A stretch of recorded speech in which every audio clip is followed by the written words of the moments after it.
Pharaoh তুতানখামেন, নামটা শুনলেই কেমন যেন একটা রহস্য, সোনার মুখোশ, অভিশাপ এইসব চোখের সামনে চলে আসে, তাই না? একদম। আর আজকে আমরা ঠিক এই নিয়েই কথা বলবো। মানে আমাদের হাতে একটা প্রবন্ধ আছে যেখানে তুতানখামেন, তার সমাধি আবিষ্কার আর ওই যে মশহুর অভিশাপের গল্প, সেগুলো নিয়ে বেশ বিস্তারিত বলা আছে। হ্যাঁ, তো আমরা চেষ্টা করব ওই তথ্যের ভিত্তিতেই পুরো ব্যাপারটা একটু তলিয়ে দেখতে, মানে কোনটা ইতিহাস আর কোনটা গল্প সেটা বোঝার একটা চেষ্টা আর কি। ঠিক। দেখুন, তুতানখামেন মিশরের ইতিহাসে বেশ ইন্টারেস্টিং একটা চরিত্র। খুব অল্প বয়সে, মানে ধরুন 9 বা 10 বছর বয়সে ফারাও হয়েছিলেন। মাত্র 9-10 বছর? হ্যাঁ, সেটা সম্ভবত 1332 খ্রিস্টপূর্বাব্দের কথা। আর মারাও যান খুব তাড়াতাড়ি, 18 বা 19 বছর বয়সে, সেটা 1323 খ্রিস্টপূর্বাব্দে। তার মানে রাজত্ব করেছিলেন খুব অল্প সময়ের জন্য। ঠিক তাই। উনি ছিলেন ফারাও আখেনাতেনের ছেলে। আখেনাতেন তো একটা বড় ধর্মীয় পরিবর্তন এনেছিলেন। বহু দেবতার পুজো বন্ধ করে শুধু আতেন দেবতার উপাসনা চালু করেন। তুতানখামেনের সময় কিন্তু মিশর আবার পুরনো পথে ফিরে যায়। ও আচ্ছা, মানে আবার অনেক দেবতার পুজো শুরু হয়। হ্যাঁ, আবার সেই বহু দেবদেবীর আরাধনা। আর এই পরিবর্তনটা কিন্তু তখনকার সমাজ আর রাজনীতিতে বেশ বড় প্রভাব ফেলেছিল। আর হয়তো এই অল্প সময়ের রাজত্বের কারণেই তার সমাধিটা কেউ খুঁজে পায়নি এতদিন, প্রায় অক্ষত অবস্থায় ছিল। আর সেই সমাধি খুঁজে পাওয়ার গল্পটাও তো দারুণ রোমাঞ্চকর। 1922 সাল, valley of the kings, Howard Carter প্রায় হাল ছেড়েই দিয়েছিলেন। হ্যাঁ, ব্রিটিশ প্রত্নতত্ত্ববিদ হাওয়ার্ড কার্টার তার টাকার যোগান দিচ্ছিলেন লর্ড কার্নাভান। একদম শেষ মুহূর্তে এসে উনি ওই সিঁড়িটা খুঁজে পান, আর তারপর গিয়ে পৌঁছান একটা বন্ধ দরজার সামনে। দরজায় সিল করা ছিল। হ্যাঁ, একদম সিল করা, আর তার উপর হায়ারোগ্লিফে লেখা ছিল সেই বিখ্যাত সতর্কবার্তা। মানে সারমর্ম করলে দাঁড়ায় যে ফারাওয়ের শান্তি বিঘ্নিত করবে, মৃত্যু তাকে গ্রাস করবে। বাবা, কিন্তু তারা তো থামেনি নিশ্চয়ই। হ্যাঁ, এত বছরের চেষ্টার পর কি আর থামা যায়? দরজা খুলে ভেতরে ঢোকার পর তো তারা অবাক, প্রায় 3500 বছর ধরে ওটা কেউ ছোঁয়নি। ভাবা যায় কি কি ছিল ভেতরে। কি না ছিল! সোনা দানা, দামি পাথর দিয়ে মোড়া কফেন, মূর্তি, রথ, আসবাব, অস্ত্র, 5000-এর ওপর জিনিস।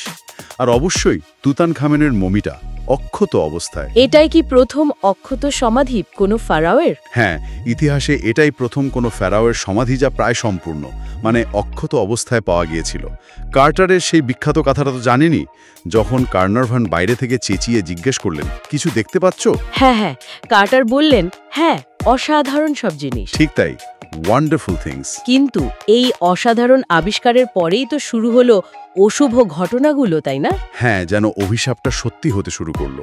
সমাধি খোলার কয়েক মাসের মধ্যেই 1923 এপ্রিলে লর্ড কার্নারভেন মারা গেলেন কায়রোতে। কি হয়েছিল তার? বলা হয় শেভ করার সময় একটা মশার কামড়ের জায়গায় কেটে ফেলেন, আর তাতে ইনফেকশন হয়ে যায়। কিন্তু লোকে গল্পটাকে আরও রহস্যময় করে তুলল। বলল যে উনি যখন মারা যান তখন নাকি কায়রোর সব আলো নিভে গিয়েছিল। তাই নাকি? আর যেন শুনেছিলাম ওনার কুকুরটাও নাকি মারা যায় ঠিক তখনই। হ্যাঁ, ইংল্যান্ডে তার প্রিয় কুকুরটারও নাকি ঠিক ওই সময়ে মৃত্যু হয়। এইগুলো মিলিয়েই অভিশাপের ধারণাটা জাঁকিয়ে বসলো আর কি। এরপর তো আরও মৃত্যু ঘটেছিল। হ্যাঁ, থামেনি। 1923-এ আর্চিবাল্ড রিড, যিনি মমিটা এক্স-রে করেছিলেন, তিনিও অসুস্থ হয়ে মারা যান। কার্নারভেনের এক বন্ধু জর্জ জে গোল্ড সমাধি দেখতে গিয়েছিলেন, তিনিও মারা যান নিউমোনিয়ায়। পরপর এতগুলো ঘটনা। এখানেই শেষ না। কার্টারে যিনি সহকারী ছিলেন, রিচার্ড বেথেল, তাকে 1929 সালে লন্ডনের ফ্ল্যাটে মৃত অবস্থায় পাওয়া যায়, সম্ভবত দম বন্ধ হয়ে। তার বাবা লর্ড ওয়েস্টবেরি এই শোকটা নিতে পারেননি। উনি 7 তলা থেকে ঝাঁপ দিয়ে আত্মহত্যা করেন। সর্বনাশ! হ্যাঁ, মানে পরে 10 বছরে এই অভিযানের সাথে যুক্ত প্রায় 13 থেকে 17 জনের অস্বাভাবিক মৃত্যুর খবর পাওয়া যায়। মিডিয়া তো এটাকে মমির অভিশাপ নামেই প্রচার করতে শুরু করলো। সত্যি বলতে কি, এতগুলো মৃত্যুকে শুধু কাকতালীয় ভাবাটা একটু কঠিন। আচ্ছা, বিজ্ঞানের কি কোনো ব্যাখ্যা নেই এর পেছনে? বিজ্ঞানীরা চেষ্টা করেছেন ব্যাখ্যা দেওয়ার। একটা বেশ জোরালো থিওরি হলো ওই হাজার হাজার বছর ধরে বন্ধ থাকা সমাধিতে এক ধরনের বিষাক্ত ছত্রাক বা ব্যাকটেরিয়া জন্মাতে পারে, মানে টক্সিক স্পোর্স। আচ্ছা।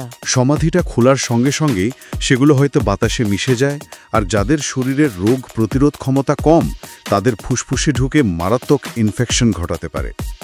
লর্ড কার্নারভনের স্বাস্থ্য কিন্তু খুব একটা ভালো ছিল না আগে থেকেই। এটা একটা সম্ভাব্য কারণ হতে পারে। কিন্তু এখানেও তো একটা প্রশ্ন আসে, হাওয়ার্ড কার্টার নিজে, যিনি পুরো ব্যাপারটা লিড করছিলেন, যিনি দিনের পর দিন ওই সমাধির ভেতরে কাজ করছেন, ঠিক। তিনি তো দিব্যি সুস্থভাবে বেঁচেছিলেন অনেকগুলো বছর। 1969 সালে মারা যান স্বাভাবিকভাবেই। তাহলে এই প্রশ্নটাই কিন্তু পুরো বৈজ্ঞানিক ব্যাখ্যাটাকে একটু হলেও চ্যালেঞ্জ করে। মানে যদি বিষাক্ত জীবাণুই কারণ হবে, তাহলে যিনি সবচেয়ে বেশি এক্সপোজড হলেন তার কেন কিছু হলো না? ঠিক। আর এখান থেকেই কি ওই অলৌকিক বিশ্বাসের দিকটা আবার সামনে চলে আসে? হ্যাঁ, চলে আসে, কারণ প্রাচীন মিশরীয়রা তো বিশ্বাস করত যে মৃত্যুর পরেও আত্মা বেঁচে থাকে, কা যাকে বলে, আর সেই আত্মা কবরকে রক্ষা করে। সমাধিতে তারা নানা রকম মন্ত্র, প্রতীক এসব ব্যবহার করত সুরক্ষার জন্য। তার মানে অনেকেই বিশ্বাস করতে শুরু করলো যে এই মৃত্যুগুলো আসলে ওই প্রাচীন অভিশাপেরই ফল, ফারাওয়ের আত্মিক শক্তি। অনেকটা সেরকমই, মানে লজিক যেখানে শেষ হচ্ছে, বিশ্বাস সেখান থেকে শুরু হচ্ছে আর কি। এদিকে আবার আধুনিক গবেষণা, 2010 সালের ডিএনএ টেস্ট, সেটা তো তুতানখামেনের নিজের মৃত্যু নিয়ে অন্য কথা বলছে। একদম। ডিএনএ টেস্টে দেখা গেছে তুতানখামেনের জন্ম থেকেই কিছু শারীরিক সমস্যা ছিল।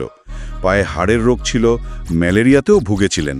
সম্ভবত এসব মিলিয়েই এত অল্প বয়সে তার মৃত্যু হয়, মানে কোনো গুপ্ত হত্যা বা অভিশাপ নয়। তাহলে তার নিজের মৃত্যুর কারণটা প্রাকৃতিক? হ্যাঁ, সেটা এখন মোটামুটি নিশ্চিত। কিন্তু তার সমাধি খোলার পর যে মৃত্যুগুলো ঘটল, সেটার রহস্য, সেটা কিন্তু আজও পুরোপুরি ভেদ করা যায়নি। বিজ্ঞান একটা দিক দেখাচ্ছে, কিন্তু সব প্রশ্নের উত্তর মিলছে না। ফলে অভিশাপের ধারণাটাও পুরোপুরি উড়িয়ে দেওয়া যাচ্ছে না। তাহলে সব মিলিয়ে ব্যাপারটা দাঁড়াচ্ছে যে একজন তরুণ ফারাও, মিশরের ইতিহাসের এক ক্রান্তিকালে তার রাজত্ব, তার বিস্ময়কর অক্ষত সমাধি আবিষ্কার, আর সেই আবিষ্কারকে ঘিরে একের পর এক রহস্যময় মৃত্যু। সত্যি তুতানখামেন হয়তো মাত্র 9 বছর রাজত্ব করেছিলেন, কিন্তু ইতিহাস তাকে মনে রেখেছে এই রহস্যের জন্যই। একদম। আর শেষ করার আগে একটা প্রশ্ন বোধহয় থেকেই যায়, এই যে এতগুলো মৃত্যু, এগুলো কি সত্যিই কোনো প্রাচীন অভিশাপের শক্তি যা আমরা আজও বুঝতে পারিনি, নাকি পুরোটাই মেহেজ কিছু দুর্ভাগ্যজনক ঘটনার কাকতালীয় সমাপতন, যাকে আমরা সময়ের সাথে সাথে একটা গল্প বানিয়ে ফেলেছি? উত্তরটা হয়তো আজও মিশরের ওই বালির নিচেই চাপা পড়ে আছে। ভাবার মতো একটা প্রশ্ন।